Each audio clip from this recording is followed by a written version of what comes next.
welcome. It's that time again. Here we go. Matt Connarton, Unleashed. And we are live from the studios of WMNH 95.3 FM in glorious downtown Manchester, New Hampshire. Also on Comcast 97 if you're in Manchester. Streaming at WMNHradio.org and on the Matt Connarton Unleashed Facebook page. And of course, you can go to my website, mattconnerton.com, for all of your live streaming options and social media links and contact info and show archives, etc., etc. Hello to our friends at Raw Talk Online and Tomorrow Radio. And today is Thursday, August 5, 2021, and I'm not alone.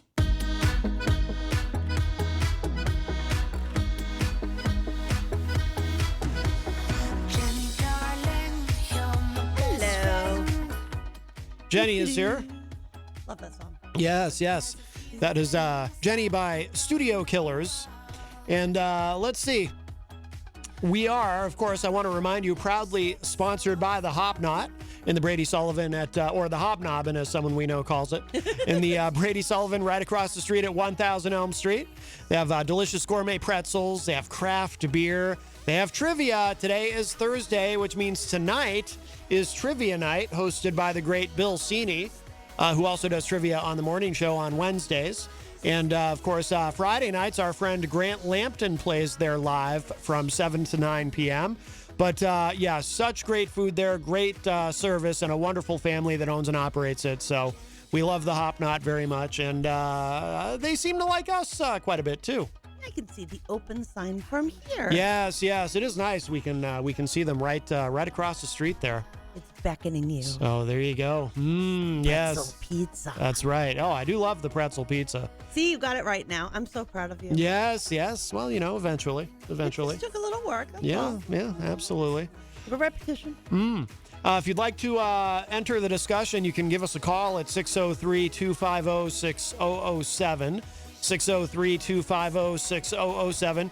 You can also text me at 617-917-4476. Tweet me at Matt Connarton or send an email to matt@mattconnerton.com. And of course, you can always interact and opine in the Facebook live chat. But the best thing to do is give us a call at 603-250-6007.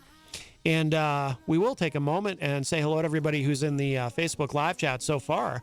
I see Easy G, who is a top fan in the chat room. He was here with us yesterday, of course, for his entertainment report. He says, happy unbirthday, Matt. That is true. Today is not my birthday. Happy unbirthday to you. Happy wow, that's very exciting. Happy birthday to you. Melanie La Liberté from the great state of Vermont says happy birthday, though I'm not sure who she's saying happy birthday to. Apparently it's my unbirthday, according to Easy G. My birthday is in October. This we know. Yes. Hello to Ann Rockwell Valatham. Forgive me if I didn't say that correctly, Ann, in the chat room.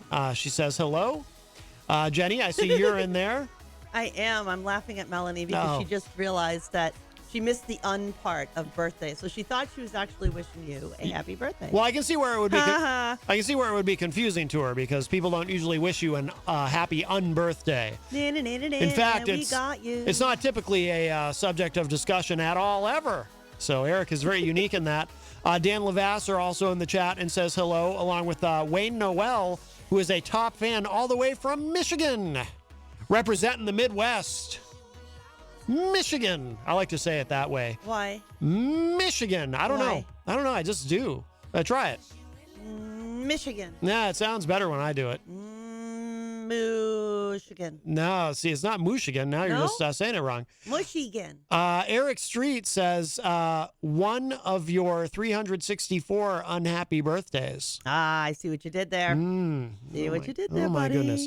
I always say, birthdays are fun when you're a kid. You get cake and ice cream, you get presents. When you're an adult, it's like, oh, it's my birthday. I get to register and inspect my car. Happy birthday to me. That's what birthdays represent when you're an adult. I know what you mean. Yes. But so Jenny, you have some news, and you did post this out on the Facebook earlier. Oh yes, I have news. Yes, I have another article in the mix. It's in with the editors at the Mighty right now, should be coming out relatively soon, usually within a few weeks, depending on how bad I need to be edited. But we're going to talk about rare diseases, how they're portrayed in the media or in treatments, how they're portrayed, whether it's a fictional story or the news media, and how they can at times make demons of us. In what way? What do you mean? Make demons of you? How? Well, all chronic pain patients are what? Oh. Addicts. Yes, and they're all addicted to every medication known to modern medicine. Oh, and let's not leave out the fact that some medications can be called a legal high. Yes, that is how we should talk about illness in this country. I'm going to puke, Maddie. I'm going to puke if I hear somebody do that one more time. I'm really done with people belittling diseases and treatments and things they don't even know about. Mm-hmm.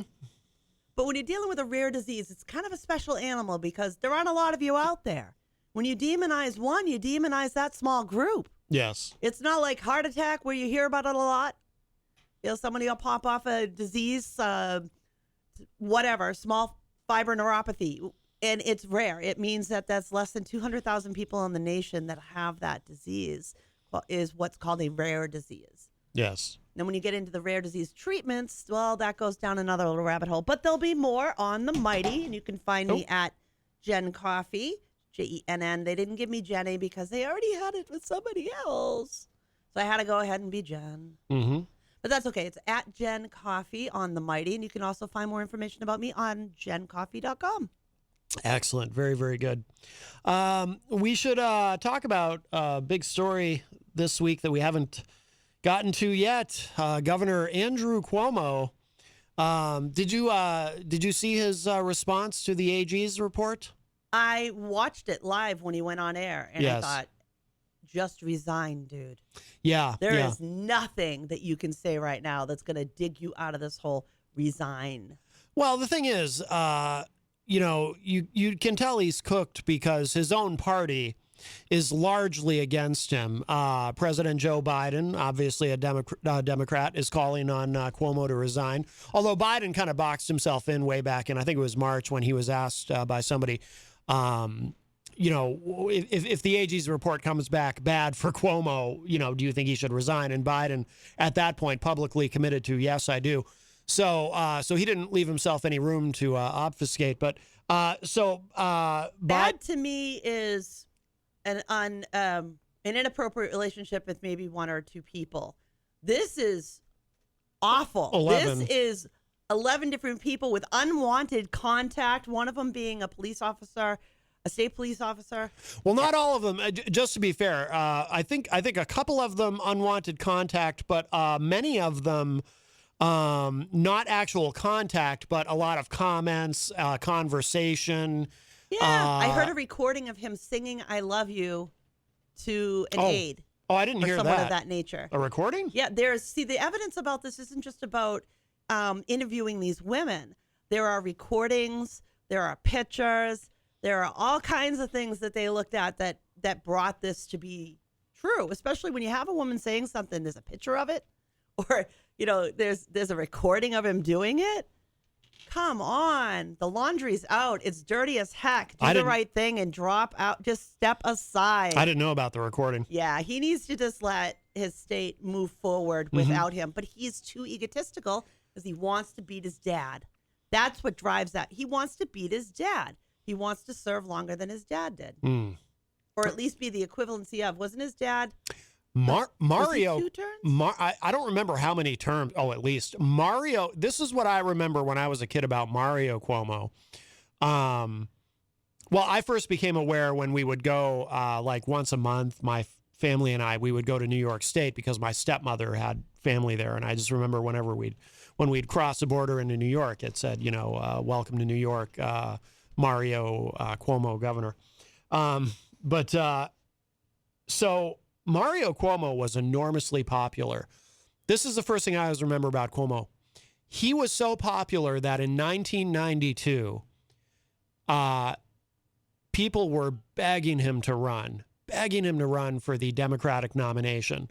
I remember seeing an appearance on Donahue. Remember Donahue? Oh, yeah. He was on Phil Donahue's show. And, I loved that show and at that up. time, That was back when television shows like Donahue and Oprah and whatnot, they would actually take live calls, because even though they were recorded in most of the syndicated markets that they aired, in their home market, they would air live, and locally they would advertise the numbers. So for example, Oprah, she was in Chicago. So in Chicago, she would be on live and they would advertise the number, even though in most markets she was, they were getting it on delay or whatever. So Donahue did that. And I distinctly remember callers calling into the show and saying, "Governor, please run." They desperately wanted Mario Cuomo to run for president. And for some reason, he wouldn't do it. But Mario Cuomo probably could have been president. Now, Andrew Cuomo at one point was very popular early on because of his COVID response. People really liked his daily briefings on COVID. As you remember, people would often contrast his briefings and his demeanor and so forth with those of Trump, and saying, we like this better. Cuomo he's strong, he's reassuring, but he's also, giving it to us straight. He's not sugarcoating things and whatnot. Well, I'm saying that was the perception. That was the perception. True. I mean, we know some things now about, for example, nursing home deaths. They may have been cooking the books there. So there's, I'm not lauding Andrew Cuomo in any way. There's some other things I've talked about on the show from before with Cuomo that are deeply troubling, like his disbanding the Moreland Commission. That was a number of years ago. But anyway, so Andrew Cuomo was so popular at one point because of those briefings largely. He won an Emmy. And he won an Emmy for. You didn't know that? He actually won an Emmy, right. or was it a nomination? I think he actually won. I don't know. I think he actually won. I don't know. But also, too, even more striking, I remember chatter, and I never took it that seriously. I don't think most people took it seriously. But there was chatter of maybe at the Democratic convention, could they swap out? Oops, I forgot to mute my phone. I never forget that. Maybe at the Democratic convention, could they swap out Biden for Cuomo? What? And put Cuomo in there? Yeah, like I said, I mean, there was chatter. Pie in the sky. It wasn't. Well, yeah, of course. I don't think there was a heck of a lot. Wasn't actually going to happen. Yeah. But so he was very popular. Andrew Cuomo got to be very popular at one point. But then, certain things started to come up, and I think before we even started to hear these mounting sexual harassment allegations, I think it's hard to keep the timeline straight, but I think even before that, we started to hear about, wait a minute, some of this data on what was going on in nursing homes doesn't quite add up. But I think, too, he was sort of inoculated from a lot of that, pun intended, by things getting better because of the vaccines. Things were getting better. We were turning the corner on COVID. So I think there was an instinct that some people had to say, okay, well, something was a little fishy here with this, but we're moving on. So, but there's no getting around this. I mean, look at this is creepy guy. It's 11, right? 11 different women who cooperated with the AG's 13 office. Came forward with my understanding is there was 13 women that had laid charges. 11 were substantiated as true. Yes. Found to be credible. Found to be absolutely credible. But the thing is about this to me, though, is there's a broader issue here that we're not necessarily talking about. This is a guy who's got caught up in behaviors that used to be okay. It used to be okay for your male boss to run his hand up your leg. Well, you should clarify what you mean. You don't mean it used to be okay, but it used to be... It used to be tolerated. It used to be accepted. It used to be tolerated, I worked for an agency once, and I got placed as a receptionist for a lawyer. And the guy did that. He called me into his office, he put his hand on my leg and put it right up my skirt. Yeah. And I left. And I said, I'm not going back there. They fired me because I wouldn't go back there. And said, you should just mind your P's and Q's and do your job. Like, they wanted me to just put my head down, do my job, and didn't matter. But you can see this time and again. And I've spoken about this before, and people like to go after me for this, but it's that old white guy mentality. He can do as he pleases.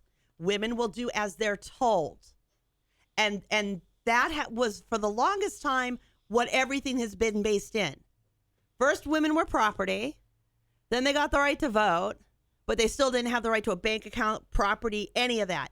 These behaviors have been long accepted in society. And now we're in a society that says, enough. Keep your dirty paws off of me.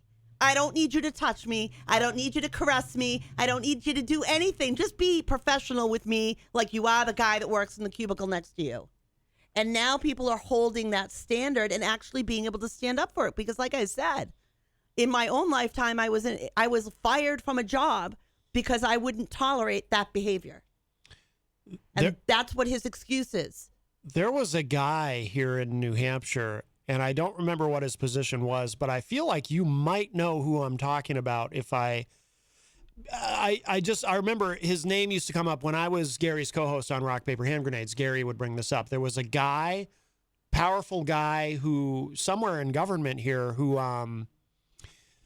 he had like 3 women working for him, and these women would try to make sure that no one of them was ever left alone with this guy. Oh, wow. And finally it all came out. Wait a minute. I think I know who that is. You know who? I'm not positive, so I'm not going to say it. Yeah, but I think I know what I thought you was might know to. because I think you were serving in the legislature when all this was going on from what Gary had said as far as the timeline.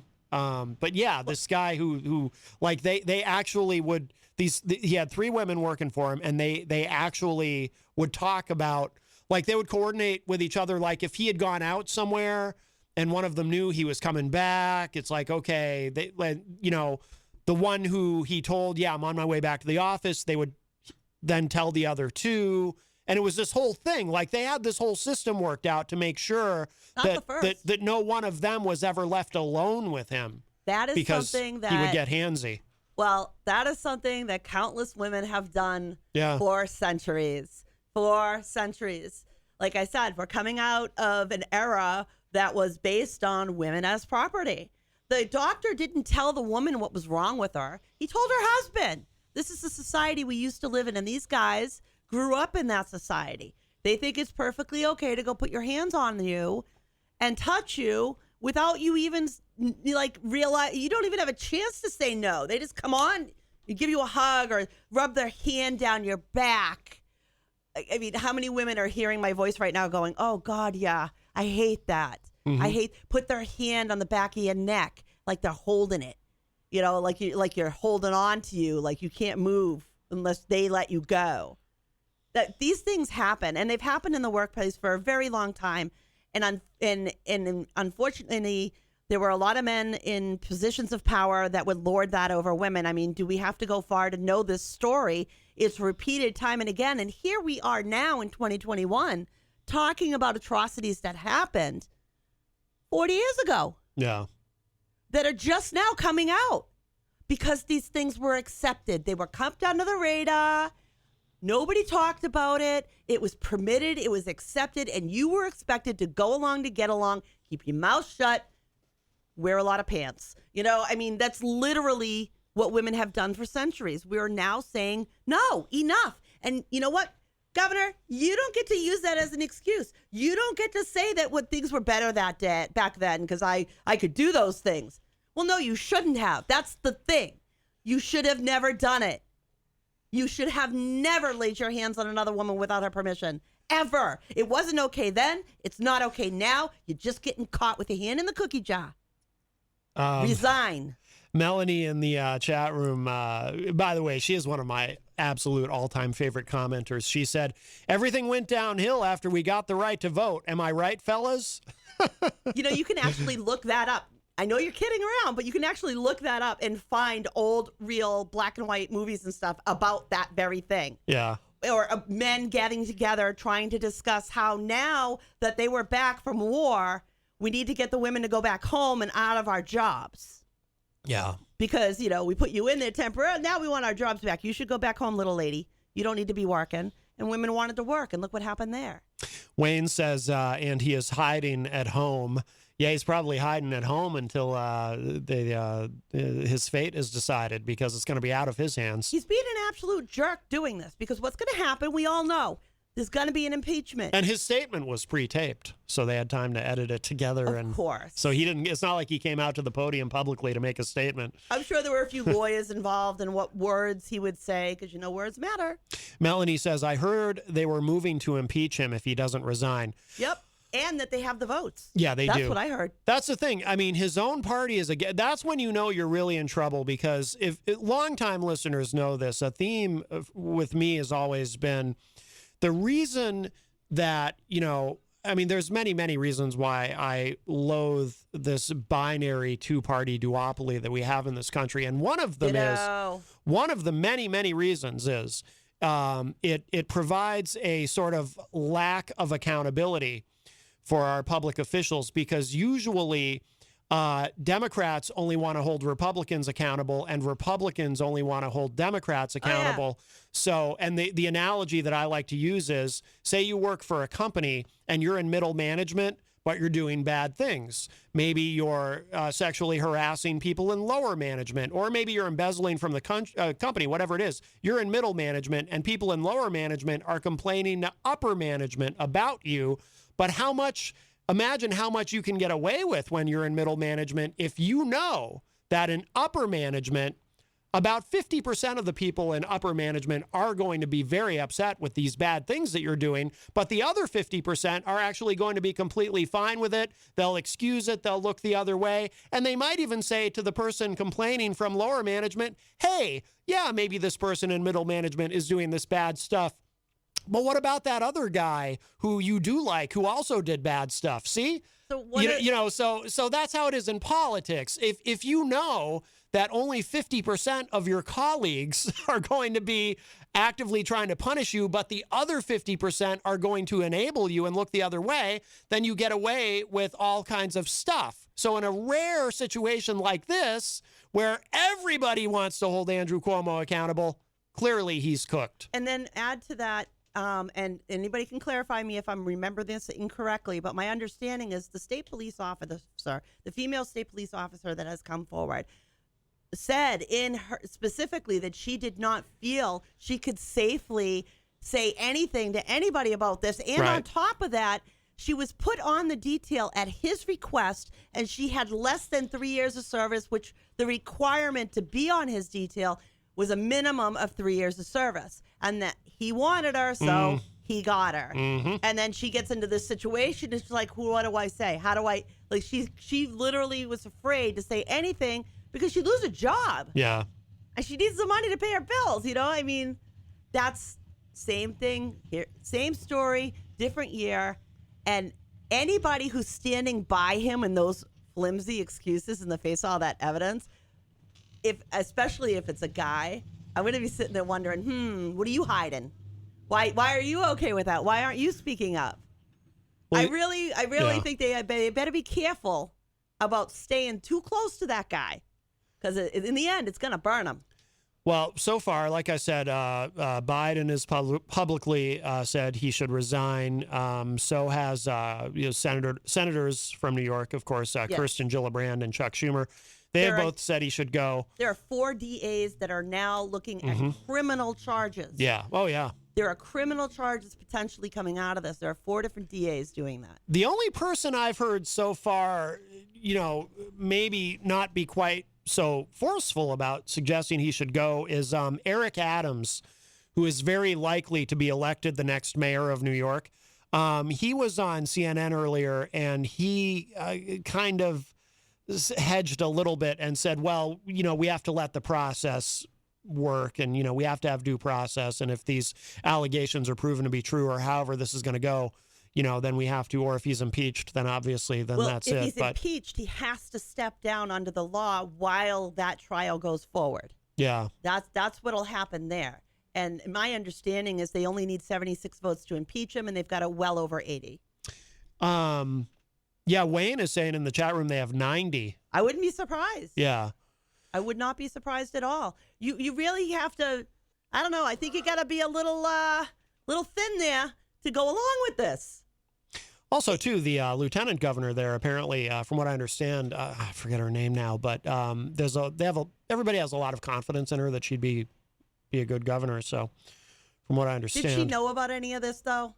Did she know? Did she recognize those behaviors and say nothing? That's what I want to know. Yeah. That's what I want, especially as a woman. Right. Yeah, if you see a guy being that creepy and you say nothing, you're slimy. You are a slimy, nasty little individual. You need to crawl back in your hole and stay there.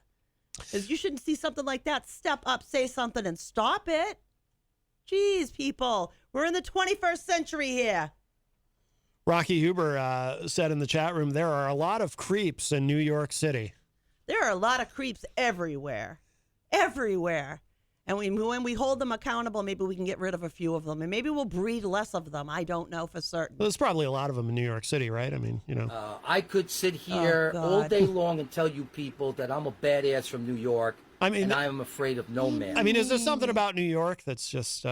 I could tell what year of his video I'm looking at by how much hair's on his head. Oh, Crazy and Joe? How teased out it is. Oh, yes. Because it gets more teased. He kind of reminds me of the dude. Do you remember that dude? I shouldn't say that. It's mean, but I don't know. The Anunnaki dude. The Anunnaki archaeology scientist who was all about the aliens. And every time I saw him in a video, his hair just kept getting bigger. Oh, I'm not sure. And bigger. I'm not sure. It's about, science. The dude is totally convinced that there were aliens involved in the creation of the Anunnaki empire, but that's way off our topic. Yeah. You spend a lot of time with archaeology. That's what comes up in your brain. Miriam Banish is in the Facebook live chat. She's a top fan. My buddy. Also, Shannon McGuire joins us in the chat room as well. I got to go to the Allard YMCA with her and go in the pools. It was really, really nice. Locker rooms were like brand new. They look gorgeous. Oh, it was really great. I definitely am going to go back there. Excellent. A little bit of an update on this. Here's the latest. It's a fast-moving story. CNBC.com says Cuomo impeachment probe nears its end as New York lawmakers give Governor August 13 deadline to submit evidence. Key points from this. New York State lawmakers warned Governor Andrew Cuomo's lawyers that the Assembly's impeachment probe into various accusations against the governor is nearing an end.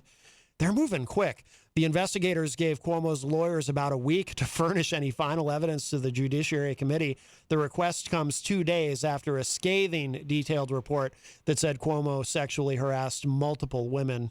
Dun, dun, dun. Did you hear the date? Did you pay attention to the date, Maddie? August 13th. I think it's a conspiracy. Oh, that's the same day that Trump is supposed to be reinstalled, That's according right. to Friday the 13th of August. According to the Q people and Mike Lindell. The dome will lift off and the little aliens will reach in and take one out and put one in. Wow, that's going to be a big day. And then they'll put the dome back on so nobody falls off the flat earth. I think that's outstanding, really. Yep, that's my story. Exciting times. Yeah. I want to see the dome lift. It says here the request from attorneys for the Assembly Judiciary Committee came 2 days after the report. The warning read, quote, "The committee's investigation is nearing completion and the Assembly will soon consider potential articles of impeachment against your client," unquote. The Judiciary Committee launched its impeachment investigation in March. Right, that was back when Biden was first asked publicly about this, following initial accusations of sexual harassment made against the governor. Committee staff members were also charged with investigating other allegations of wrongdoing by Cuomo, including whether his staff tried to hide or alter data on coronavirus deaths in New York nursing homes and whether he misused state resources to promote a book he wrote about leadership in 2020. I forgot all about the book. Cuomo and his staff have denied these allegations. The impeachment probe was conducted parallel to an investigation led by the state AG's office.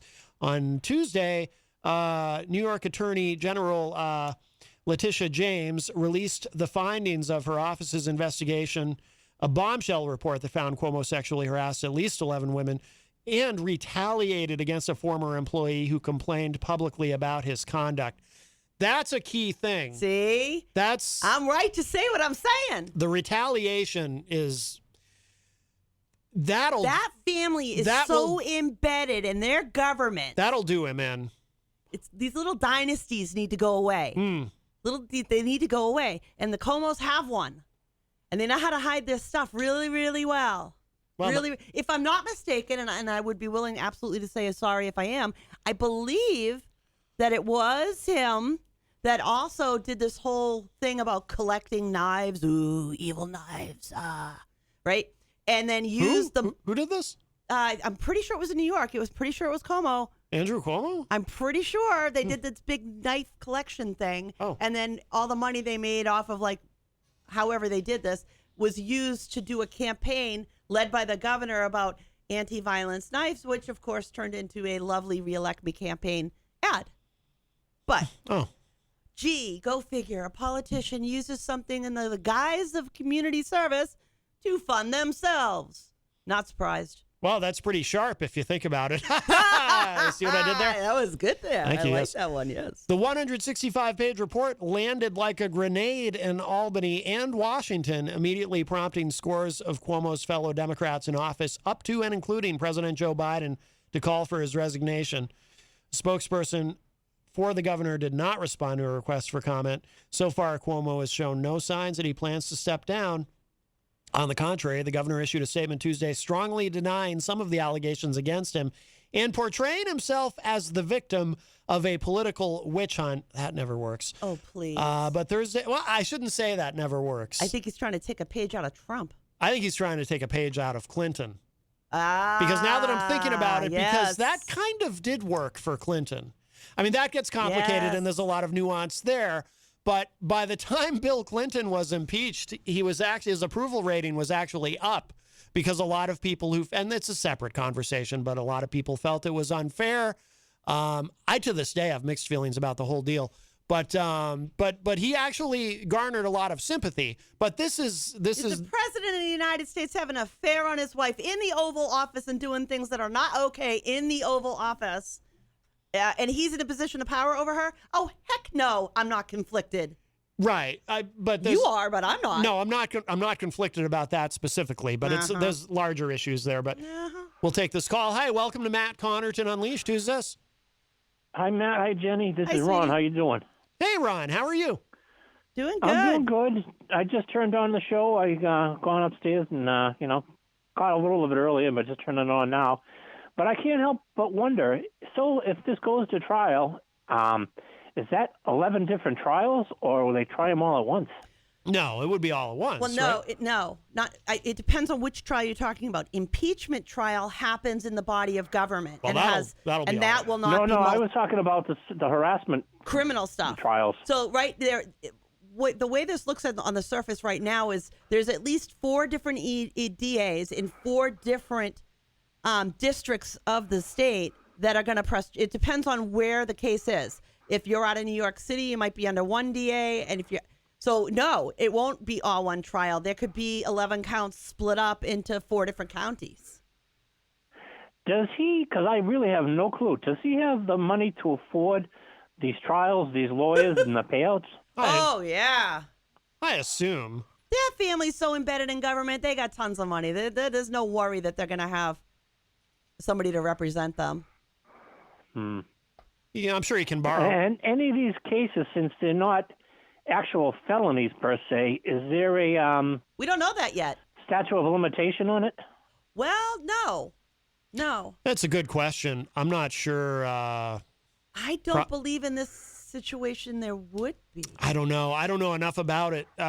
Legally, I mean, it depends on the state, right? It depends on It depends on what the charge is. Yeah, it depends on how their state laws are represented, and we don't really know the whole story. We know on the surface. We don't know the exacts of all the evidence and specifically each individual situation. So some of them are maybe misdemeanors. Some could rise to the level of a felony. Maybe they're all misdemeanors. We don't know. But now that the DAs are looking, I would say there's going to be charges forthcoming. That's my guess. I get the impression too that at least some of this was recent enough where even if there's a 10-year statute of limitations on some of this, I'm sure a lot of this was within the last decade. Yeah. It sounds like some of it was... Yeah, but I can't help but wonder because, again, I really don't know. Is the Stormy Daniels thing's over? Is that still pending? Oh, that's long done. No, that's dead now. Yeah. I mean, that's a non-issue that's at done. this It point. went to court. There was a guilty or no guilty, or that was just a payoff. Well, I don't know. I didn't know how that ended. That was a payoff with no charges, right? That was a payoff with a non-disclosure agreement. Well, nobody actually broke the law in that case. I mean, that was just, she was paid off to keep her quiet, and then she broke that agreement by going public.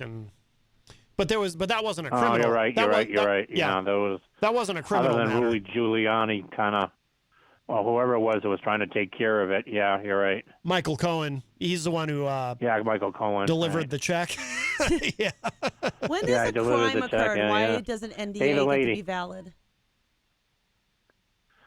All right, guys, I'm going to listen from here on. I think he answered my questions. All right, Ron. Great call. Thank you. Thank you. Good night. All right, bye-bye. Yeah, I don't know about the statute of limitations with that, but some of them are recent, from my understanding. yeah, that was my impression. Yeah, some of them are He's very never recent. curbed his behavior. Right. It's I don't care what you used to. Grow up. Get used to where we are now. Learn how to be more respectful. That's all it is. It's about having mutual respect for each other. Mike Pelopita joins us in the chat room. Says, good afternoon. Mike, of course, from one of our wonderful sponsors here at WMNH 95.3, Queen City Cabinetry in the historic Sunbeam Mall. Yeah, there really is no excuse for, because I know, during his statement, he kind of tried to play that card of, look, I'm an old school Italian New Yorker. What do I know about you're not supposed to call a woman toots or whatever he said. Oh, give me a break. He tried to kind of play that, but it's like there's really no, unless you've time traveled here from 30 years ago. You know what I mean? There's you know what? Really it wasn't okay then. It's just women didn't have a leg to stand on. I know, but like there's no excuse for not only for not knowing that it's wrong, but also for not knowing that in this climate, even if you somehow don't think you're doing anything wrong, you have to be self-aware enough to realize what the consequences are going to be of doing something that someone else might think is wrong, even if you don't think it is. You know what I mean? And guess what? I don't care what you think it is. My body, keep your paws off of it. Right. Doesn't matter what you're thinking. It's not yours. Don't touch. Yeah. There's an element to this also that's interesting to me that might seem like a bit of a side street, but, I'm fascinated by anything, by all things media. And once again, and this is not the first time we've seen something like this happen when it comes to Governor Andrew Cuomo of New York, but once again, Chris Cuomo from CNN figures into a sort of a tangent and Chris Cuomo is not accused of anything, as far as I know, he's never been accused of any kind of sexual harassment or anything. And for the record, just full disclosure, I happen to like Chris Cuomo of CNN. I think he does a good job. I like his show. I like his radio show that I've heard on satellite radio. Having said that, I am uncomfortable with this. Well, let's back up a little bit. Remember when during the early days of the pandemic, Chris Cuomo started having Governor Andrew Cuomo on his show. Yep. And there had been a rule, and I don't know if it was a policy that the show had, the Chris Cuomo's program on CNN. I don't know if it was Chris Cuomo's idea, if it was a CNN policy. I don't know whose policy it was, but I do know that there had been a policy up to that point that, for obvious reasons, Governor Andrew Cuomo would not appear. He was free to appear on other shows on CNN, but he would not appear on his brother's show because that's, obviously, journalistically and whatnot. You can't have Chris Cuomo, interviewing his own brother about things. And Chris Cuomo, as a journalist, he's not going to be, impartial or whatever. And then they bent that rule or broke that rule entirely once when the pandemic started and Chris Cuomo started having Andrew Cuomo on a regular basis.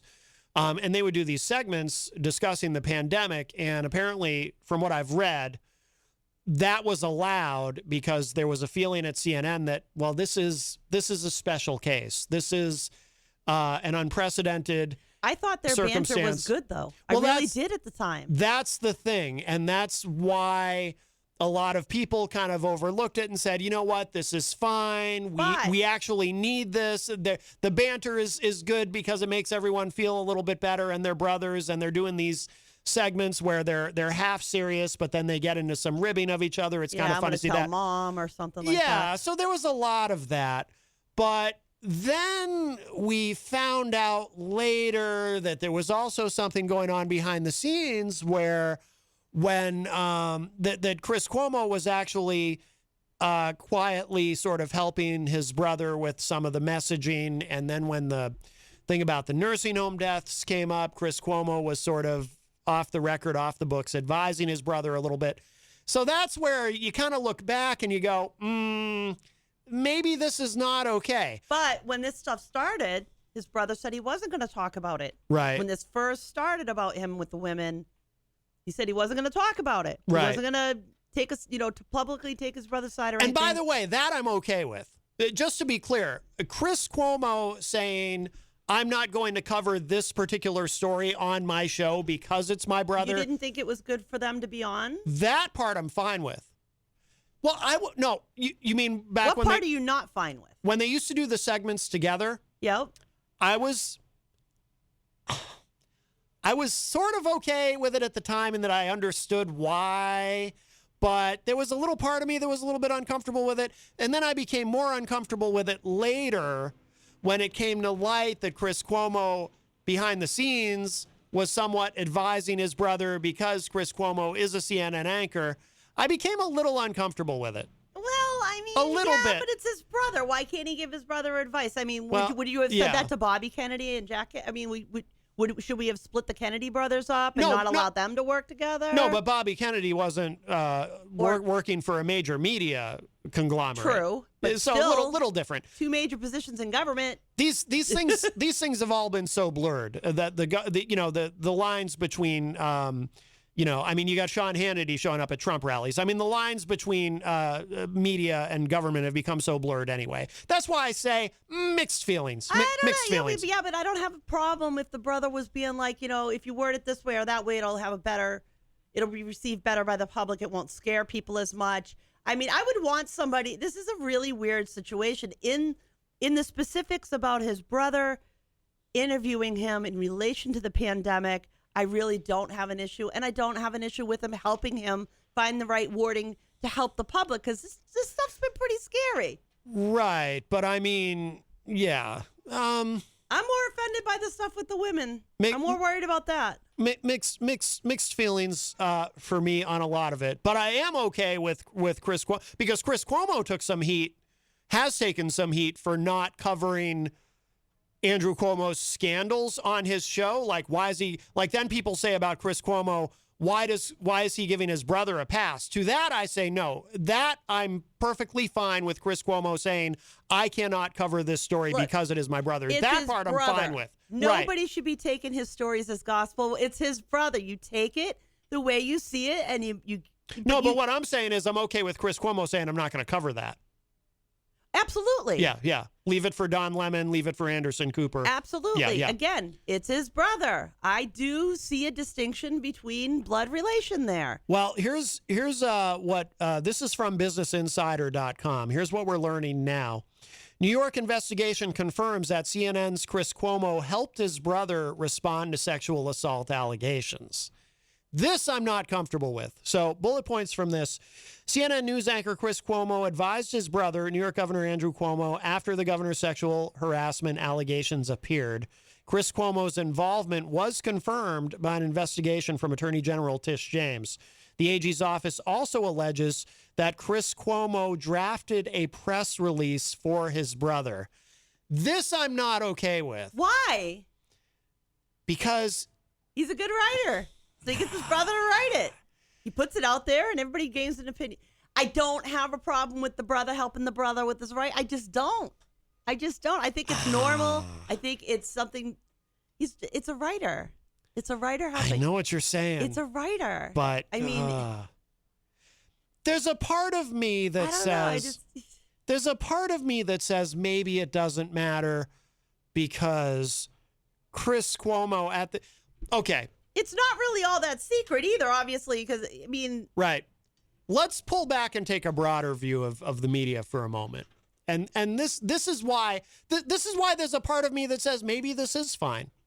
The part of me that says maybe this is fine is when I take a step back and I take a broader look and I say, okay, during the Trump administration, some of these news programs on CNN, talking specifically about not only Chris Cuomo, but Don Lemon and Anderson Cooper, they've all really ramped up the editorializing, which they used to avoid doing. So to when. So they wear it on. I think we disagree somewhat on how it used to be, but it's clear how it is now. Everybody now has their political ideology on their sleeve, and you can listen to Chris Cuomo on satellite radio, and it's an opinion-based show, and it's obvious he's a liberal Democrat, et cetera. Plus, you would assume it with the family that he's from. So when I think about it that way, it's like, okay, we already know who he is. We already know where he's coming from. We already know what his bias is. So maybe this is fine because he's not presenting himself as an unbiased journalist. He's more of an opinion commentator anyway, just like people like on the other side. So people got mad when Sean Hannity started showing up at Trump rallies. People started saying, well, wait a minute, he can't do that. He's a journalist. He's on Fox News. I personally didn't care. I said, well, wait a minute, though. He's an opinion guy. He's not an unbiased, objective journalist. He's an opinion guy, and we know what his opinion is. He's a commentator. He's not a quote-unquote journalist, so who cares? Let him show up at the Trump rallies. What's it matter? Do the newspapers not come out with endorsements for candidates every election? Well, the so editorial... how is that? That's a newspaper service saying, we pick this one for our horse in the race. The editorial boards do, yes. But most of the... But that's semantics. No, but that's because when you read the newspaper, there's a pretty clear delineation between what is presented. Or I assume I haven't actually looked. I'll be honest with you, I haven't looked at a physical newspaper in a long damn time. I will admit. I mean, we live in New Hampshire. We know the union leader is going to endorse most of the other Republican candidates they like. Very few Democrats. We know the Concord Monitor is going to be more positive towards their Democratic candidates. They endorsed Biden for president, though. I think, right? The union leader. They might have in the end. I believe they did. But I'm sure it was begrudging. But because that's not been their history. No, but they turned on Trump. They totally turned on Trump. But the first time around, well, sure, everybody was on the bandwagon. But I'm just saying though, when you look at a newspaper, you know, there's a clear distinction between the editorial section and the rest of the paper. And it used to be, I would say, with cable news, there was a fairly clear delineation between which shows are opinion-based shows and which shows are hard news. But that has been blurred. Has been blurred all to hell at this point. No, come on. I totally disagree with you. That's been gone longer than that. We used to live in a time and an age where everybody got their news from the news reporters, and they were expected to deliver just the facts for us to get the information to make a decision. Now we live in a world that's everybody is connected instantly. A story happens. It's around the globe in less than 30 seconds. Everybody has an opinion, and everybody's putting it out there. And you look at any one of these news people, and they've all got a leaning. They've all got a slant. Nobody's straight down the middle. Nobody's just reporting the facts. Well, I seriously don't see that anymore. I see the media, and I do judge the information where it's coming from. Well, I do, which you should.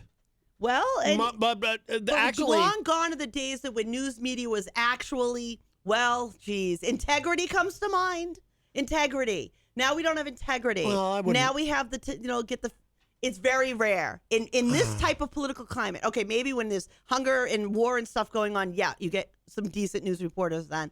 But in this political element of Democrat to Republican and whose side's better, they all got a slant. I think none of them are in the middle. Maybe Barbara Walters. Oh. Okay, maybe Barbara. She Walters does a fair. She's a liberal. She does a fair interview. She does a fair interview. No, I've never seen her interview a Republican and be disrespectful or inappropriate. I wouldn't. Yeah. I don't agree as broadly, but I think maybe you have to look a little harder now to find.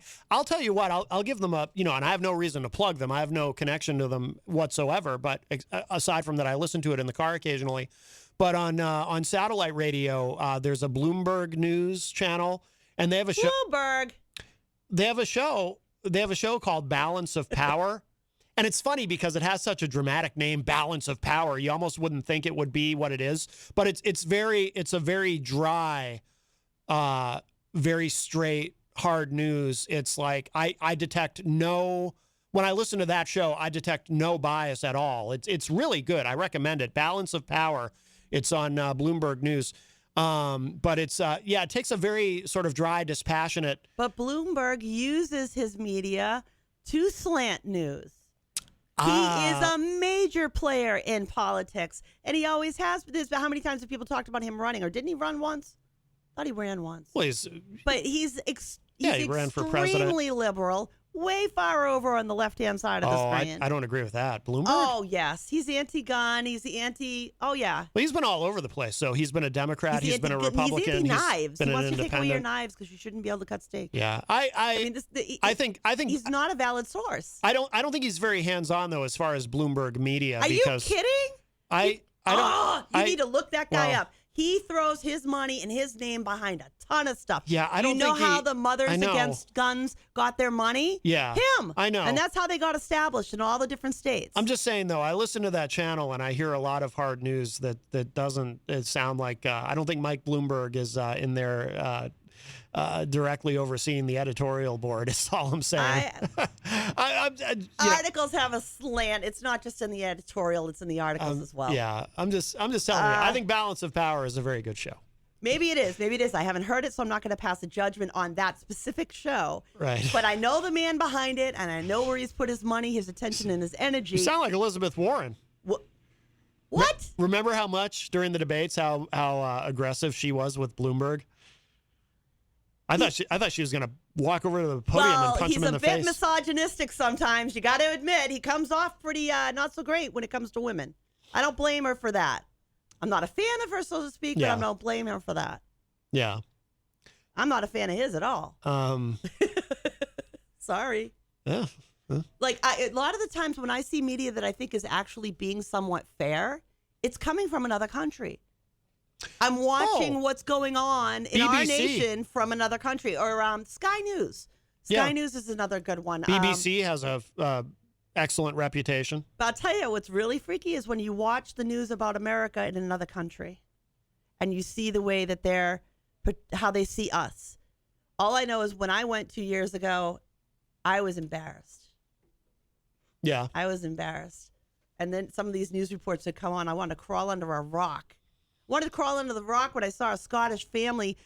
Trump forced us out of our house to have a stupid golf course in Scotland. These poor older couple getting interviewed, and we don't see that here. Our media weeds it out. They take a position. There's not that much integrity in media anymore. I'm sorry, but I'm jaded. We're not. We have positions. We express our positions. And you can endorse somebody too. Miriam says, I love BBC. Yeah, yes. I do like BBC. I like some of their old comedies. Rocky Huber says, I think we should label these old school guys like Cuomo as suffering from Crazy Joe syndrome. Oh wow. They come here to gang up on me. That's not a bad idea, actually. Rocky says, it might be a coincidence that they're both from New York, but Crazy Joe's opinions on women reflect in Cuomo's actions must be from the same generation. They are from the same generation. Crazy Joe. That's right. Crazy Joe, I believe, is 64, and Cuomo is 63. They are. They probably know each other. They may have been pals growing up in their little Italian district, hugging each other's faces. Speaking of media from across the pond, Andrew Joseph Reed Downs McCann Brown is in the Facebook live chat from Tomorrow Radio in Ireland. Very good, very good. Hey. Well, we are approaching the top of the hour, so let's take a break. I'm going to play, we haven't heard this in a while. It's Mr. At from Atlanta, Push, the radio edit, of course. I really like this track, but the individual who originally introduced me to this song might be calling in at some point on the show today. I don't want to say who because I don't know if he's definitely going to call, but we'll see. But this is a great track, so we'll play this, and we'll show some love to our sponsors, and then we will be right back with our number 2 of Matt Connarton Unleashed live from WMNH. Don't go away.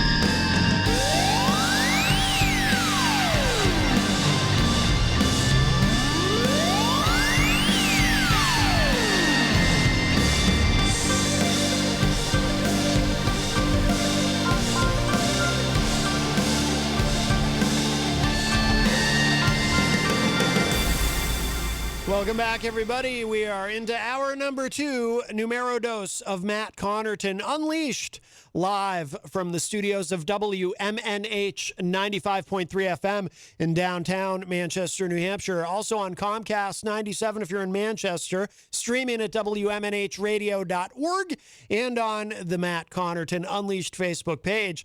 And you can go to my website, mattconnerton.com, for all of your live streaming options, social media links, contact info, show archives, etc., etc. And hello to our friends at Raw Talk Online and Tomorrow Radio. Today is August 5th, Thursday, August 5th, 2021. Jenny is here as well at the news desk. Yeah. And don't forget, of course, we are proudly sponsored by the Hop Knot. Today is Thursday, which means tonight is trivia night at the Hop Knot in the Brady Sullivan at 1000 Elm Street, right across the street. They have delicious gourmet pretzels. They have craft beer. They've got all kinds of stuff going on. Thursdays is trivia with the great Bill Cini. Friday night, our friend Grant Lampton plays there. I saw a giant blow-up chair as part of the rewards for this evening's games. This whole prize package. Oh, really? Yeah. To the winning team. Oh, yes. very good. Very good. It looked quite lovely. Yes, yes. They have the Gender Blender. That's a recurring event, right? I think that's once a month, right? Once a month? I think. I'm not sure offhand. They've got so much going on there. Me. They do a lot in the community. It's really, really cool. Big time, and I love that. So please, everyone, continue to support our wonderful sponsor, the Hop Knot, and all of our great sponsors here at WMNH. Queen City Cabinetry, our friend Mike Pelopita, a big supporter of the station and all the shows here in the historic Sunbeam Mall. And, of course, CGI Business Solutions, the OG of WMNH sponsors. They've been here. They've been here from since before I was here. So there you go. If you'd like to join the discussion, 603-250-6007, 603-250-6007. You can also text us at 617-917-4476. Tweet me at Matt Connarton or send an email to matt@mattconnerton.com. And, of course, you can interact and opine in the Facebook live chat. But best thing to do is call us at 603-250-6007. And don't wait until the last minute. Why not? Well, we do have another live show on after us here at WMNH at 6 p.m. The Weekly Die-On, hosted by the Die-Ons. Yes, Mr. Ben Die-On himself. Ben Die-On and his father, Daryl Die-On. They'll be here at 6 p.m. So, we'll be, a few minutes before, we'll be playing some music for the changeover. So don't wait until the last minute. Don't be sitting around thinking, oh, Matt's on till 6. I can call the show at 5:58. And but why not? Get into a protracted discussion because that's just not an option. But still. 5:57 even is pushing it, to be honest with you. Some people like to go there. I know. They like to live on the edge. Some people, they'll be calling Mix at it up. 5:56 and thinking, we're going to chit-chat for a while. And it's like, no, you got to get in early. 603-250-6007. Dirk Don from Arrogant Media joins us in the chat room. He says, LOL, I just started eating a plate of ground beef during this. I played KRS-One beef.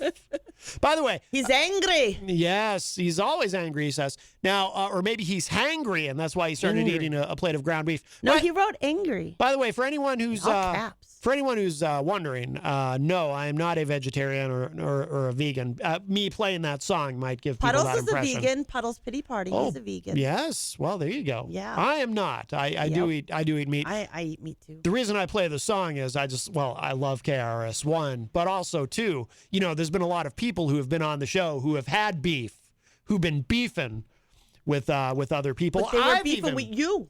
They weren't beefing with me. People have been beefing with. I like my steak tips. I'm okay. Everyone knows, longtime listeners know, of course, I had beef with MC Hammer. I thought he was going to come to New Hampshire and kill me. I had to kick you out. What? Had to kick you out. Almost had to kick you out of home. I know. We couldn't be safe with you. I know. It was very frightening. Kick you to the curb. That was a couple of years ago. I've had beef more recently with people. What's that? Don't start again. No. Well, I mean, we all know. You make people hangry. We all know we all know who I've had beef with recently. And he's making it sound like he's the nice guy. But I'll tell you what. Ratso. I shared something out earlier, by the way, on the Comington. I shared it out on my personal page because I was looking at it on my phone and I couldn't share it out to my I couldn't share it out to the Matt Connarton Unleashed page, so it's out on my personal page. But it was a clip of, I don't know if you saw this, it was a clip of The Majority Report. You know, I don't agree with them on everything, but I am a fan of the show, The Majority Report, with Sam Cedar and his co-host Emma Vigeland. And they were taking this call from someone, and it was just such an interesting parallel to me. Not because of what they were discussing, and Dirk, I did see your comment on it, but the parallel was they take a call from this listener who doesn't listen to the show anymore, or only listens once in a while, but had all kinds of opinions about the show and how the show does everything wrong. And I was like, sounding awfully familiar. I can relate to this. I can think of 3 people off the top of my head who don't listen consistently, but then have all kinds of complaints, grievances about my Armchair program. living room quarterbacks. Yes. Yep. Dirk says he's going to start some beef with me now, apparently. Wow. Let's have. Are you threatening him? I like the beef. I like beefing. I'll pull out my. Can we all just get along? I'll pull out my alter ego, M Sizzle. Give peace a chance. M Sizzle hasn't made a diss track in a while. I don't like him. M Sizzle? No. He's the greatest rapper alive. No, I don't like him. M Sizzle in the house. Could happen at any moment. I think he's too moody and he's too much of an ego. M Sizzle lurks within me. Yep. That's why he got into almost fisticuffs with who. With MC Hammer? That's right. That's right. I don't want that again. Yes. Had to hide in the woods and everything. Uh-huh. Stunk. Ricky I got stung by a bee. on the face? and Like it took Gonzo? us. Oh. I got stung by a green jacket. A green jacket. That's a callback to yesterday's show. If you don't know what a tuchus is, it's a butt. Mm-hmm. A butt is a tuchus. Ricky Litwinkowicz joins us in the chat room and says, no beefing here. Hello, everyone. Hola. Ricky, of course, from Pain Train Pipe He's my Bomb. favorite guy. He actually, I'm in an art contest thanks to help him. Oh, that's right. He helped you with your resizing your photos. I did 2 submissions to an art contest, and I didn't really expect to get in, and one of my pieces did get up, and thankfully because of Ricky, because I have no idea how you make a file bigger. Every time I tried to upload it, it kept telling me I had, and I'm a little slow when it comes to the computer stuff sometimes. But Ricky had it all set away for me, and I was able to enter. And now we're waiting for August 18th when the finalists will be announced, and then it goes to public voting and on from there. Outstanding. Yes, I'm hoping to make the finalists. Yes, and if I don't, I'm just super psyched that I got in. It's the first time I've ever gotten an entry into our contest. Oh, excellent. Because they don't take everybody. You can submit, and they don't always take Yeah. So that was really cool for me. That felt really, really good. So thank you, Ricky. Big shout out. Yes, absolutely. Wasn't there a thing? Oh, helping out the fam, Ricky says. Yes, very nice. Wasn't there a thing, too, where they played a song for you for your birthday on this show? Yes, they did. Yeah. It was awesome. Yeah. I flip around, and when I see people go live, I'll check it out. And Ricky had gone live, and he's a great show. He always has great guests. I have a lot of fun. And so I like to jump into their chat room sometimes. It's a lot of fun. A lot of laughter going on and everything. And they did a really cool thing for my birthday. It was awesome. I turned red on the face. They actually managed to make me embarrassed. Ricky's show. Ricky is from New York. I wonder if he knows Crazy Joe. Do you know Crazy Joe, Ricky? You don't have to. Maybe he knows one of his producer engineer. Maybe Ricky has a technician he could send to Crazy Joe. And an engineer. And an engineer. A manager. Yes. He has all these invisible peoples. Yes. He still makes all his own calls. I don't know how he does it. That's right. That's right. Let's see. Let me. Must be that New York blood. There must be. Is that what you said? New York. 603-250-6007 is the number to call us live. By the way, Andrew Joseph Reed Downs McCann Brown from Tomorrow Radio in Ireland was asking, so he says, latest HSE stats show 8 fully vaccinated people admitted to hospital in a 24-hour period in Ireland. Is this happening in the U.S.? That vaccinated people have been put in the hospital? Pretty damn rare. But I mean, those numbers are infinitesimally small for fully vaccinated people. Yeah, the majority of people that they're reporting that the majority of people who are in hospital now are unvaccinated souls. Oh yeah. But there is incidences of what they were calling breakthrough. But now some of the reports are conflicting, and I'm really confused and I'm really concerned as a citizen. Like they were talking about this Lambda variant that is supposed to be even worse than the Delta variant. And it can defeat vaccine, is my understanding. I'm hoping they're wrong on this. I'm hoping that this isn't the case, but so the only way we're going to stop this if we stop letting the disease propagate. We got to stop giving it to each other. Yes. I think we came off the mask thing too quickly. I'm going to say it, and I'm going to say it, and I'm going to say it. Our children can't be vaccinated. 12 and under cannot be vaccinated. And there are people in this world who cannot be vaccinated. I think there's at least one of the vaccines can't be taken by somebody who has an allergy to eggs, I believe it is. Or it may have been all of the allergies. I'm not sure. But there are a small group of people. The vast majority of us can take the vaccine, can take precautions. And if we do, we decrease the amount of transmission, which means we decrease these variants. And we should clarify, we should be very precise about something. When we talk about people who can't get vaccinated for medical reasons, that is a very small and the group of doctors people. Themselves know who those people are, and they tell them themselves. Exactly. It is a very small group of people. Yeah. Going online and just going to some fringe website or going and finding a YouTube video doesn't count as figuring out that you cannot medically be vaccinated. Talk to your doctor.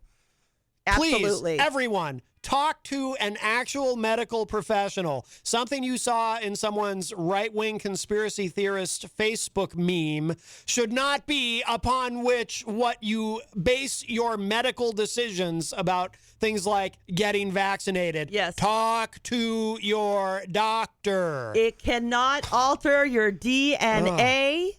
You will not be injected with a tracking tip. You will not suddenly become sheep. None of this is true.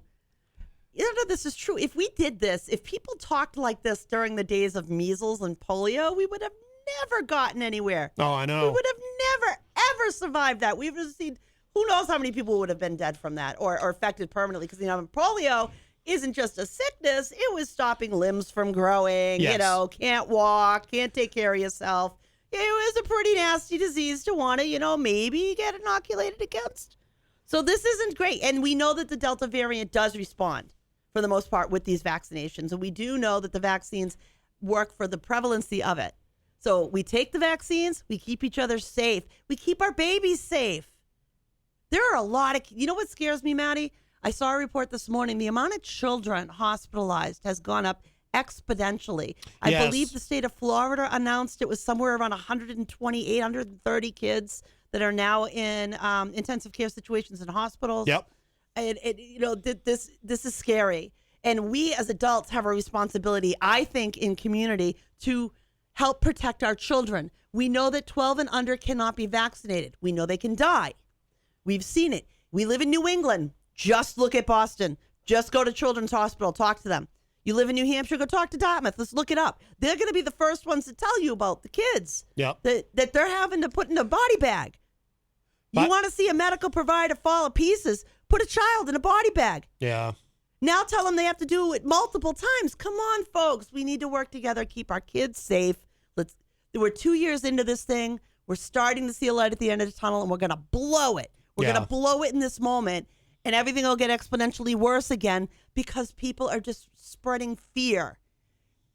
Just fear and conjecture and nothing that's based in science.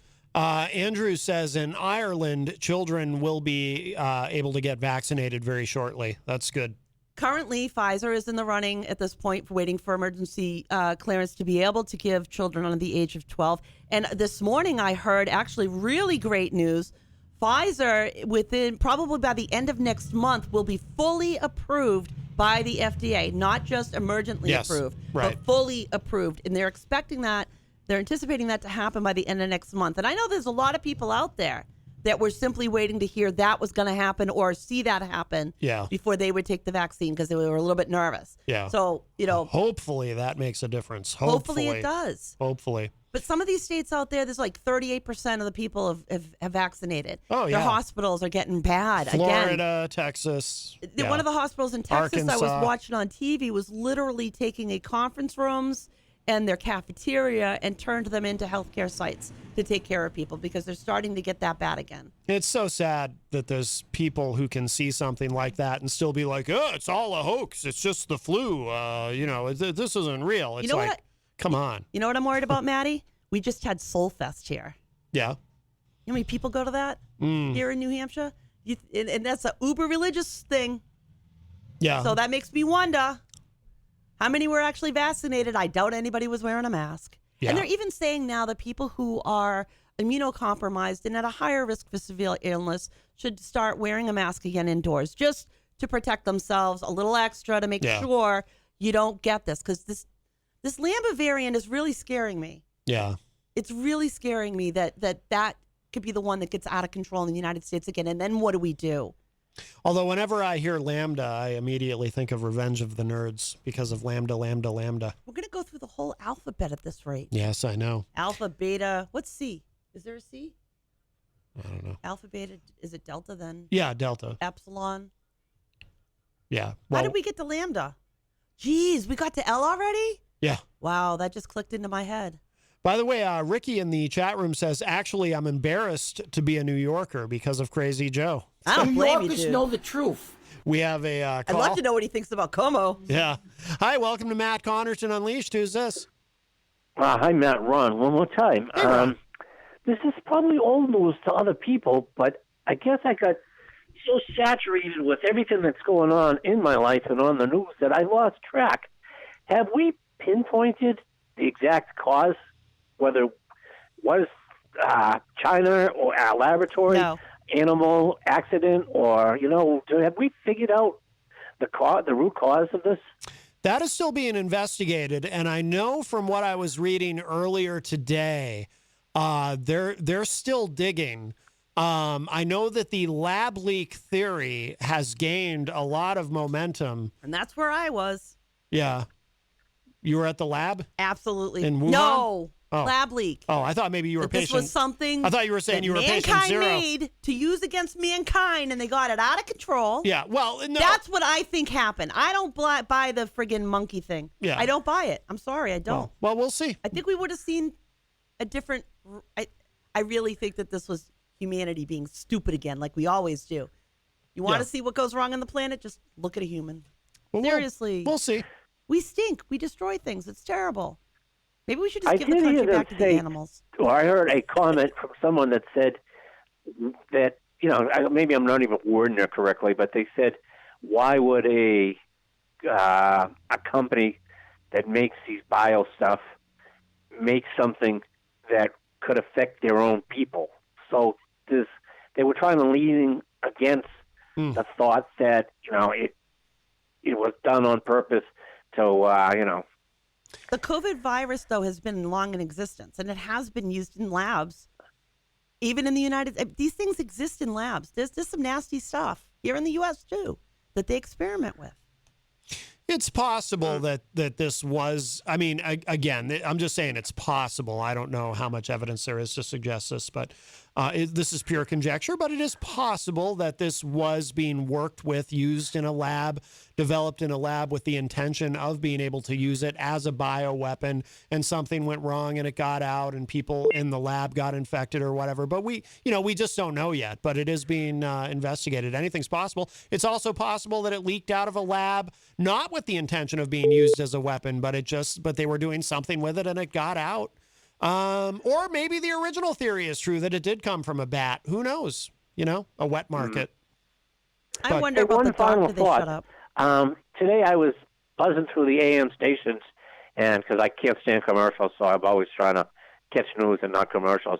And I caught the end. Somebody was talking, and they was talking about New Jersey, that it's the worst place in the country as far as outbreaks and things like that.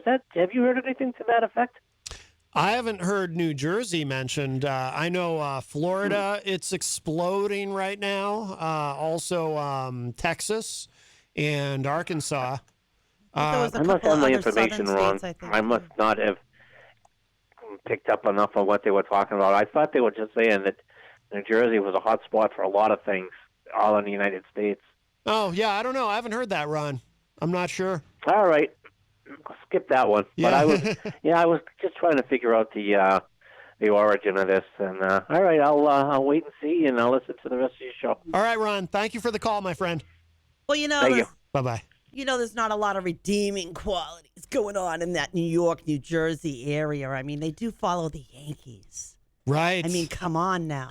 Well, Dirk Dawn. Sox all the way. Dirk from Arrogant Media says in the chat room, speaking of Crazy Joe, I went to his stream on Twitter last night trying to get his attention for what he's been saying about me. I popped in messages like, "You're a God-fearing man. God knows you lied, Joe." I felt like the spooky ghost at the window. Oh boy. Well, I don't know. I don't know if Crazy Joe claims he only tells the truth. He's full of it. And so help me God. Yeah, see? Gonna get struck by lightning with that. Yes. Mm-hmm. Besides, he can attract it really well with all the tape decks. Miriam says, yeah, I can't deal with the anti-mask vax science stuff anymore. Yeah, it's pretty, it is. It is frustrating because we should be smarter than this by now. As a species. Absolutely. As a species. We have a call. Hi, welcome to Matt Connarton Unleashed. Who's this? Yo, Matty, what's up, buddy? Hey, who's this? Gorman. Oh, Ryan Gorman. How are you? It's not a great connection, but I can hear you. All right, I'll call you back. No, it's good enough. I'll call you back. No, boy. No, it sucks on my end. Oh, does it? Okay. All right. Yeah, call us back. Okay. He sounds like he's talking in a tube somewhere. Hello. Maybe he is talking in a tube. Can you hear me now? I mean, he's a little eccentric. A little? He could be in a literal tube, or he could be holding up a tube to the phone. But yes, he is currently in New York City, I believe. Doing some art. Better watch out. Joe sees him. That'll be it. Oh, that's right. He might encounter. Watch out for that Crazy Joe dude. By the way, this just popped up on thehill.com. Texas Republican leader dies of COVID-19. Wow. 5 days after an anti-vaccination post. Irony much? No. Not to make light of it, but I can't particularly muster up any sympathy or empathy either. It says here. Ask and you shall receive. Yeah, a Texas Republican leader who was hospitalized with COVID-19 died yesterday, just days after he shared a post on social media questioning the effectiveness of the coronavirus vaccine. The Galveston County Republican Party said in a Facebook post Wednesday morning that Scott Apley, a member of the state Republican Executive Committee, had died. And we have a call. This is probably Ryan Gorman. Ryan, is that you? Hello? It's the phantom of the station. It's the phantom. Ooh. Hello? Nope. Yeah, Miriam in the chat room says, my empathy is broken on that front. Yeah. All right, you want to wait on taking the vaccine? Well, wear a mask. Just be decent. But ignoring both is just stupid. Well, but the thing is, that's the problem, though. People who are going to ignore one are going to ignore the other. I don't understand this logic behind putting all these kids back in school without still following proper guidelines because they can't do anything to prevent them. There's no logic. It's all ideology. It's all politics. You're playing politics with lives. This stuff's real. This isn't whether or not you should have the flag this way or that way. This is lives. Screw around with these kids. We're going to be burying kids. How many coffins do you need to see the size that are less than you? How many? How many does it take before you will wear a mask? If you're not going to take the vaccine until it's fully approved? Because freedom, liberty. Freedom doesn't mean Trump, you're an idiot. It doesn't give you the right to infect other people. It says here, while the party did not specify the cause of death, a GoFundMe page that had been set up for Apley and his family said he was admitted to a hospital Sunday with, quote, pneumonia-like symptoms and tested positive for COVID, unquote. Apley, age 45, is survived by his wife, Melissa, who, according to the fundraising page, has also tested positive for COVID, but has not been hospitalized. Thankfully, her kids won't be orphans then, maybe. Yeah. Jeez. Hi, welcome to Matt Connarton Unleashed. Who's this? Hey, Matty, it's Gorman. How are we doing? Good. How are you? What's going on? Is that better? That's about the same on this end, but it's good enough. We can hear you. All right, cool, because it's better on my end. Oh, that's good. Means anything. That's good. Now, you're currently in New York City? I am. I'm in Queens right now, Richmond Hill, just outside of Jamaica and Kew Gardens. Yeah. Staying in Flatbush, Brooklyn right now, but Yeah, we're down here. And what are you doing there? Tell us what exactly your mission is right now in New York. So I took an apprenticeship with Thomas Halloran, the dude that's got a gallery and a spot up in Nashville right by my house. Or I should rephrase that, right by my girlfriend's house, because we all know it's not mine. But anyway, he asked me the other day if I wanted to come down and paint some murals in this apartment complex, and so I came down to do that. And it's spawned into a bunch of other work I've got down here now in Queens. I'm going to be painting. I'm excited about this. I'm going to be painting the Flash. Going around. It's the rapper Chico. His son is like 13 years old, and he wants the Flash running around his room. So cool. I'm doing that within the next couple of days. But hanging out with the guys, like the Lifted Crew. Yes. Hanging out with them. I'm hanging out with Tragedy Gaddafi, Queens, Bridge. I don't know, one of the greatest legendary rappers from Queens, dude. And I did a piece of him. I'm not going to say where it is, but maybe that popped up somewhere. We're doing that. Jesse, as you know from the Lifted Crew, Mr. At, he's got a show with Tragedy called On the Chow. So those guys are doing that, and I'm reaping the benefits from that. Sounds awesome. Sounds like a lot of fun. Jenny, you sound great. And you know what's funny is, so exactly what y'all were talking about like 2 seconds ago is like something that, and now I said, I'm an apprentice. I'm an apprentice to a great artist.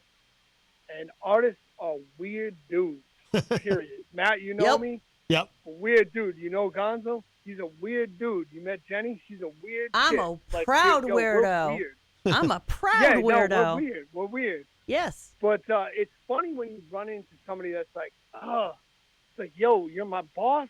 At the same time, you're a great artist, and I'm learning a lot from you. And like, oh my God, there's so many things I don't mesh on with you politically and such. It's funny, and I'm saying that because I, like the last 2 nights, I said to him, I'm like, yo, Tommy, I cannot listen to one more of your anti-vaccine freaking, but yeah. The thing with that is, like, Matt, you know me. I'm not sold on everything everybody's saying. Like, I'm not sold on it. But at the same time, I'm in New York City. I'm not ashamed to put a mask on wherever I go right now. Yeah. Like, you gotta, just do your part, America. That's all I'm saying. Like, wear a mask. Like, shut up. Whether you believe it or not, like, just shut up. And if you're one of those, like, they're gonna put a tracker in and say, dude, you got an iPhone in your pocket. They're tracking you right now. Yes. It doesn't matter. Like, what are you doing? And like, dude, I agree with a lot of that stuff. I do. But when I break it down, I think it's page 314 of the big book of Alcoholics Anonymous. Like, I need to look into not so much as what is wrong with the world, but what is wrong with me and what I can do to change it. What I can do. Yes. So, here's the thing. I want everybody to be safe. I want everybody to be healthy. I don't want kids dying. I want grandparents dying. But if me just shouting out YouTube links to like, see this, there's lizards that are running the world. Like, bro, unless you can figure out a way to join the lizards or defeat them or like whatever, shut up. Like, you just want to mess up God's perfect breathing system. Although, Although the Lord gave you all you need. In fairness, though, we probably should, if there are lizards, I do think that maybe we should figure out a way to defeat them. I'm a little concerned about that. Yeah, man. It all comes down to 3 years ago. I got a message on Instagram to join the Illuminati. Yeah? And, I tried to, but they didn't think my joke was funny when they were like, do you have WhatsApp? I'm like, WhatsApp? Like, You might want to think your communication strategy there, Illuminati. With WhatsApp, do you guys have Kik? Like, I'll catch you on that. No, but what are you going to do? What are you going to do about it? Dude, my parents, they're older. They're in their 70s. Like, they don't want me coming around to a family barbecue, like, unless, like, have you been vaccinated? It's like, right. No, I haven't. But, I'll wear a mask. I'll not touch them. First of all, before the pandemic happened, I was disgusting to begin with. You don't want to touch anything after me anyway. So, just, like, put a mask on and don't, unless you can figure out a way for us to defeat the lizards, like, shut up. Yeah. The Anunnaki will rise from their graves and take them out. That's how it works. Oh, Jenny's on point. The Anunnaki, I love it. So, these aren't stupidos you're listening to. They know what's up. Yeah. I'd like to, ideally, I'd like to, I think it's important to prioritize. First, we need to defeat COVID, and then perhaps we should go on and try to defeat the lizards. Well, no, Matt, you don't understand, bro. COVID comes from the lizards, dude. Oh. If you don't believe in the lizards, man, then you can't. Like, y'all, shut up. Nobody. Hey, have you ever talked to somebody that died and they can tell you what happens after? Yes. No. So shut up. Get right with your God. Be a decent person and shut up. It's good advice. That's honestly, that's where I'm at. Yeah. I hear you. Okay, yeah. And look at every religion, Matt. I always go on these tangents. Look at me. Like, whatever your religion is, just look at the basis of it. Worst thing created by mankind, religion. Yeah, be decent, Mm-hmm. right? Don't steal stuff that doesn't belong to you, unless, of course, it's corporate America, and you can figure a way around that. That's now we're splitting the atom. But, like, be a decent human being. Don't steal don't take stuff that isn't yours. Don't, put things where they don't belong in your neighbor's wife. Like, all these different things. Like, just do the basic humanitarian things. And one of those things, I'm in New York. One of those things is just put a mask on or be that guy that everyone wants to slap in the street. Which we don't advocate. We don't advocate violence, of course, but... No, of course. Oh, my God. I forgot how protected we are on this show. Gorman, don't show up at no problem. I got you. What do you mean protected on this show? What does that mean? No, that was a shot at myself. Like, yeah. No. Like, don't come in as a character. Like, right. Yes. I get carried away. We, that, man. I'm a good guy, though. Of course. I get carried away. We love you. We do. No, I know you do, Jenny. I love you, dude. I love Jenny's positive energy. I love where Jenny comes from. I love what she says. Mm-hmm. And Maddie, you know me. I always love you. Yes. Well, same back. Lots of love. Thank you. So, what are you? How long are you in New York for? Is this like a permanent move or something? Or yeah. So it was a 2-week stint, and then, like, with this extra work that I've come out. Thank God, Tragedy Gaddafi, dude, Queensbridge legend rapper on Capone Noriega stuff. I mean, used the track Think Differently on that Wu-Tang joint. Like, I can't thank him enough because I met some of his boys last night. That is so cool. Like, oh, you're an artist. Like, oh, you paint. Like, so now I've got like a couple gigs from other rappers that I grew up loving. Wow, like, now I'm that is so awesome. Like, yeah, I'm excited for you. I can't wait, I'm excited too, and I'm excited to tell Gonzo, like, Gonzo, like, if I tell you come down here and you got to work from this time to this time, bro, that's what's up. Like, you got to work from this time to this time. Like, this is a huge opportunity. He's got the Bambinos, though. Not so easy. No, I know, but it's like, I can't do what I do without a guy like a Gonzo or a Jenny. I mean, these are the great artists that I know from New Hampshire, and just, what I've received from the people down here and, like, the kindness.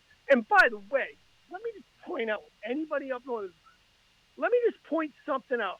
When I'm in Flatbush, where I'm staying in Brooklyn, let me just point something out to you. One of the friendliest neighborhoods I've been in, and I'm the dude that sticks out like a sore thumb. I haven't seen a white face.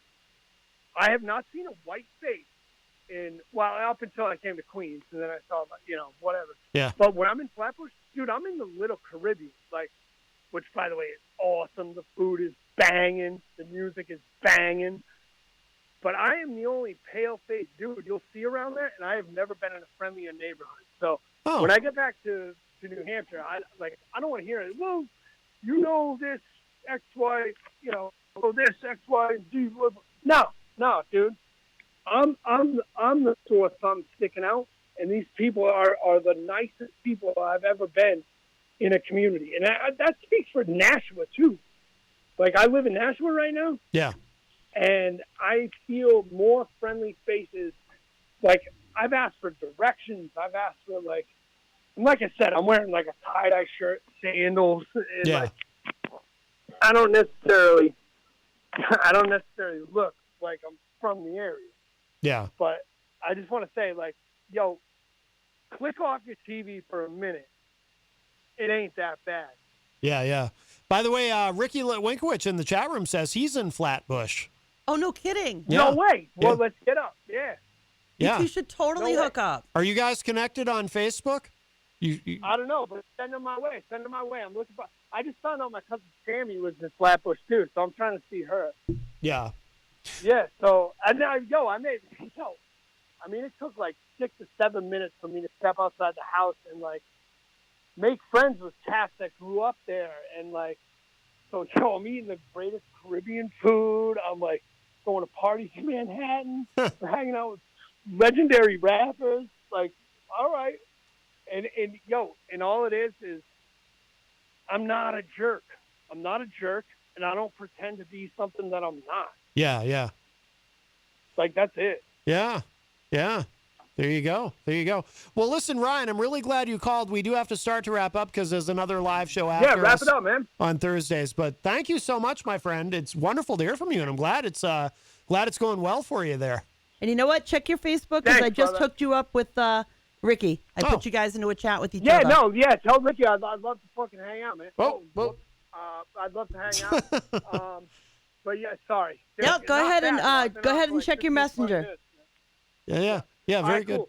And don't forget, let everybody I would have got and Trad on, but Trad taking a nap, in the shower. But they got a show called On the Chow, ONDA Chow, and it is.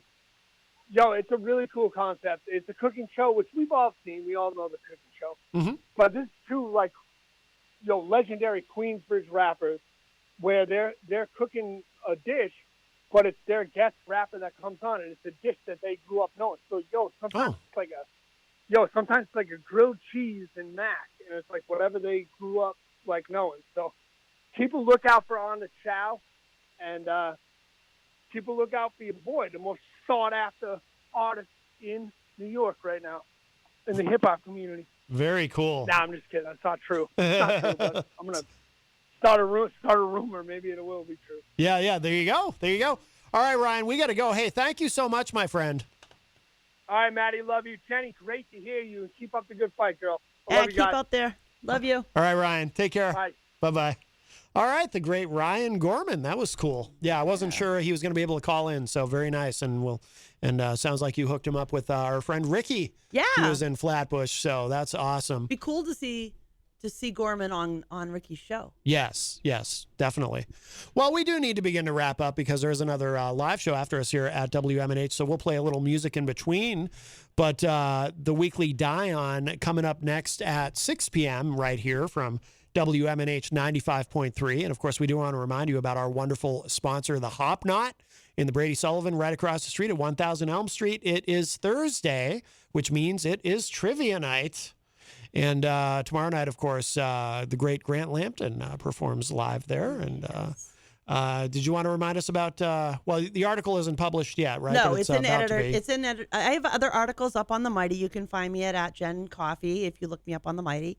And the current article that's going to be coming out is in editorial right now. The editors are fixing it up. And that should come out within the next few weeks. But you can also follow me on jencoffee.com. Outstanding.